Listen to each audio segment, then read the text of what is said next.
आज हम बात करेंगे लोंगेवाला की उस अविश्वसनीय गाथा की।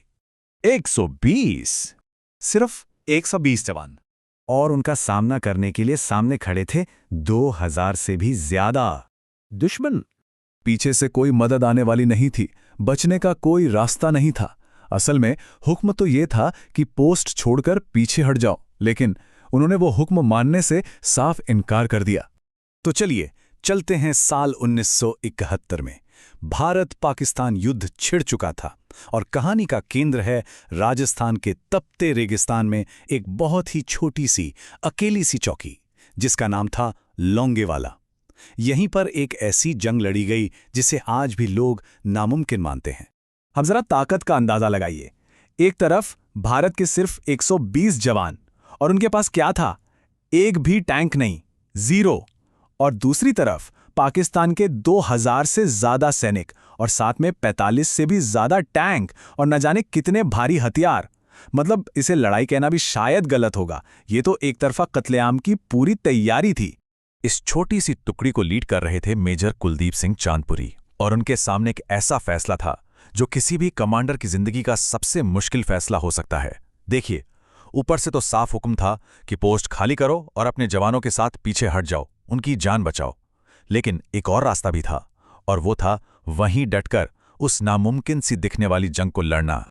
और मेजर चांदपुरी ने अपना फैसला ले लिया। उन्होंने अपने सीनियर्स को एक साफ संदेश भेजा, हम अपनी पोस्ट नहीं छोड़ेंगे। बस बात खत्म, फैसला हो चुका था, वो लड़ेंगे। और फिर वो रात शुरू हुई, शायद उस रेगिस्तान की सबसे लंबी, सबसे भयानक रात। दूर से दुश्मन के टैंकों की गड़गड़ाहट सुनाई दे रही थी, ऐसी कि जमीन तक कांप रही थी। अंधेरे का फायदा उठाकर मौत का वो पूरा का पूरा काफिला धीरे धीरे लेकिन लगातार उनकी तरफ बढ़ रहा था। देखते ही देखते वो छोटी सी भारतीय चौकी चारों तरफ से दुश्मन से घिर चुकी थी, पूरी तरह से। अब भारतीय जवानों ने अपनी अपनी पोजीशन संभाल ली थी। मालूम था कि गोला बारूद बहुत ज्यादा नहीं है, गिनती का है, लेकिन हौसले की कोई कमी नहीं थी।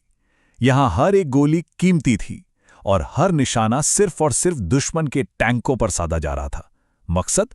मकसद बस एक था, चाहे कुछ भी हो जाए, सुबह होने तक दुश्मन को यहीं रोके रखना है। जरा एक पल के लिए सोचिए, चारों तरफ घना अंधेरा, दूर दूर तक मदद की कोई उम्मीद नहीं, और सामने मौत का समंदर। सवाल बस एक ही था जो हर किसी के जहन में होगा, क्या ये 120 जवान सुबह का सूरज देख पाएंगे? घंटों तक गोलीबारी चलती रही और फिर आखिरकार सुबह हुई। और सुबह की उस पहली किरण के साथ ही कुछ ऐसा हुआ जिसने पूरी जंग का पासा ही पलट दिया। कह सकते हैं कि ये इस कहानी का सबसे बड़ा, सबसे अहम मोड़ था। जैसे ही सूरज की रोशनी फैली, एक हैरान कर देने वाली सच्चाई सामने आई। एक ऐसी चीज जिसकी किसी ने कल्पना भी नहीं की थी। हुआ यह था कि दुश्मन के ज्यादातर टैंक रात के अंधेरे में आगे बढ़ते हुए रेगिस्तान की नर्म रेत में बुरी तरह से धंस चुके थे। वो आगे बढ़ ही नहीं सकते थे, वो एक तरह से कैद हो गए थे। और ठीक इसी मौके पर जमीन से नहीं, आसमान से एक दहाड़ आई। इंतजार खत्म हुआ, मदद आ चुकी थी, हमारी अपनी भारतीय वायुसेना। और इसके बाद जो हुआ वो तो इतिहास के पन्नों में दर्ज हो गया। आसमान से हमारे लड़ाकू विमानों ने रेत में फंसे उन बेबस टैंकों पर कहर बरपा दिया, उन्हें एक एक करके चुन चुन कर निशाना बनाया। रेगिस्तान का वो शांत कोना जोरदार धमाकों से गूंज उठा।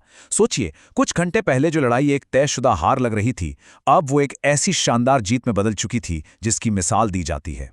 दुश्मन की उस विशाल फौज को मैदान छोड़कर भागने पर मजबूर होना पड़ा।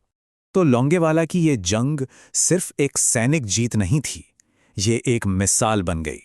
इसने ये साबित कर दिया कि जंगें हमेशा हथियारों के जोर पर या सैनिकों की गिनती से नहीं जीती जाती, वो जिगर से, हौसले से लड़ी और जीती जाती हैं।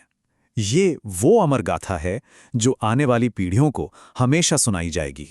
और यही इस पूरी कहानी का सबक है, इसका सार है कि जीत हमेशा ज्यादा ताकतवर होने से नहीं मिलती।